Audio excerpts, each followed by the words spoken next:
what I do is I get what I do real-time readings. So I'll bring somebody through, and it may not be the person that they want to come through, because the guide, spirit guides, will actually move people forward to speak on specific issues if they feel that that's the best person to bring through. So my real-time readings are, in fact, they'll talk about somebody that bought new tires yesterday, or what they had for lunch, or names of people that are around them, friends. They'll give me fragrances or smells, and I'll be able to pass this on, on to them. They'll give me gestures. I may wink, or I may move my hand in a certain way, which the sitter, the person getting read, will recognize. What do your colleagues say about this? Well, I have to say, in the beginning, it was interesting. I was actually hesitant to tell them that all this, but then the book came out. It was basically out of the mail. People, know what I did, and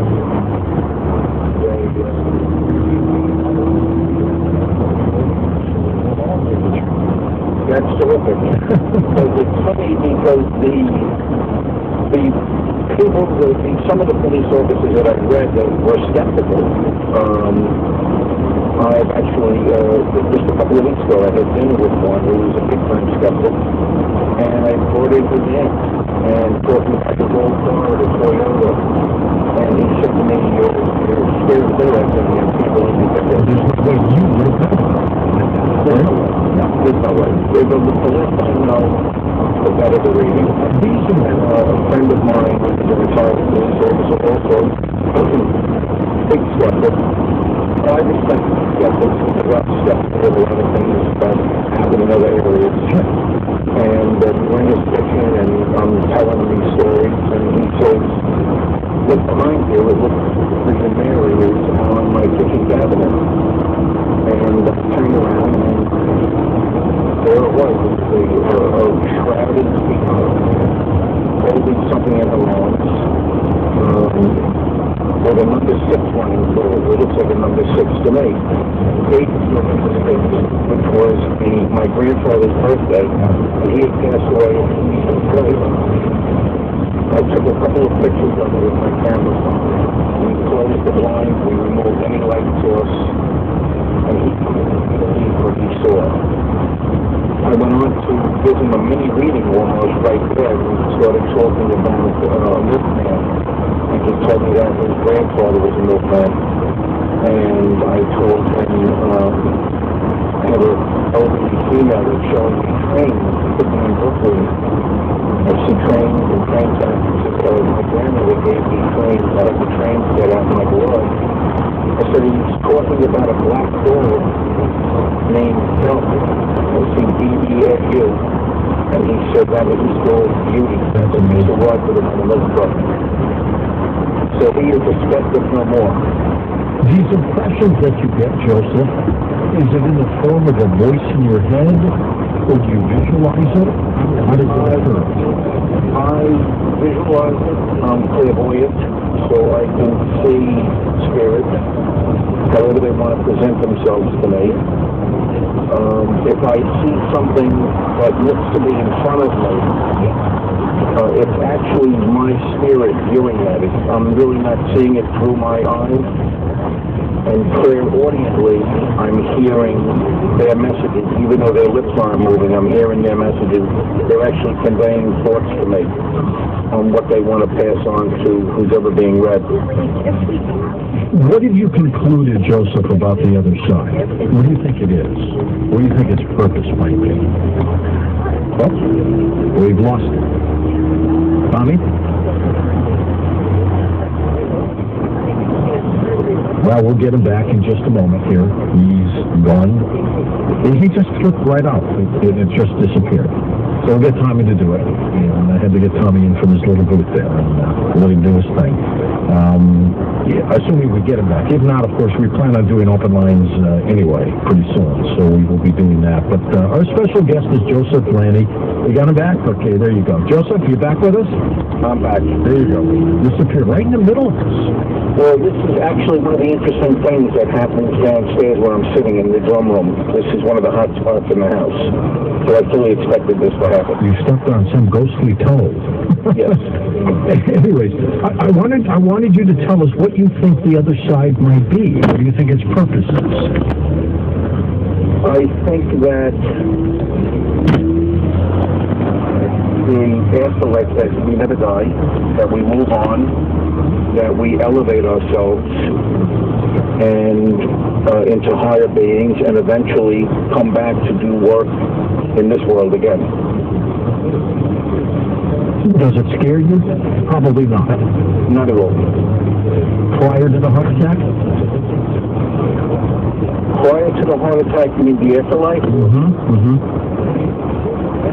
You know, I was always interested in it, but now that I see it up close and I speak with these people, it's inevitable.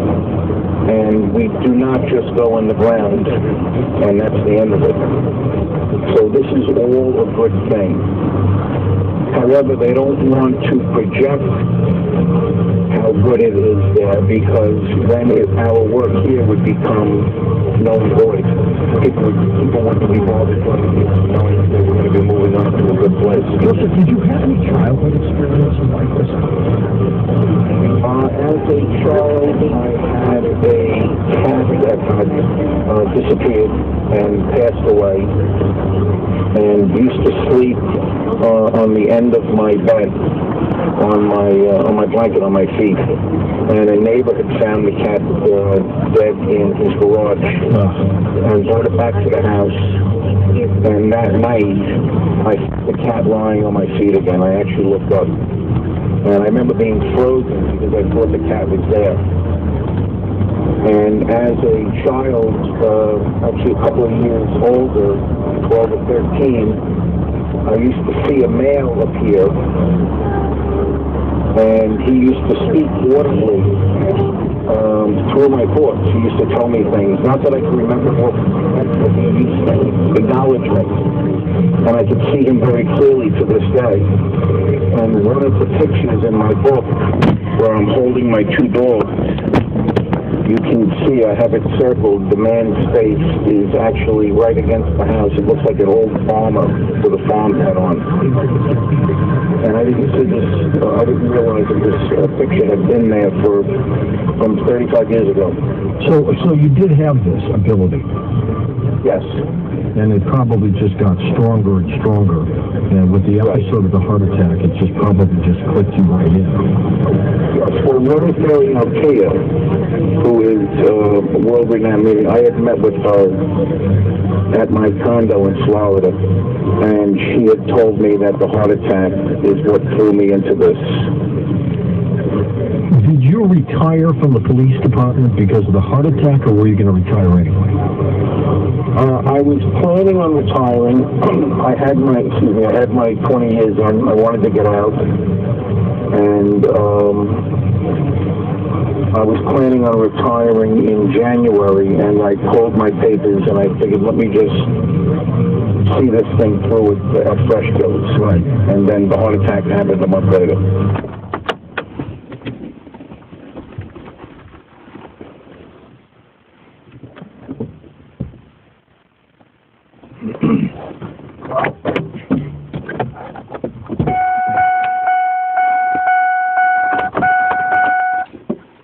Hey babe, I'm home.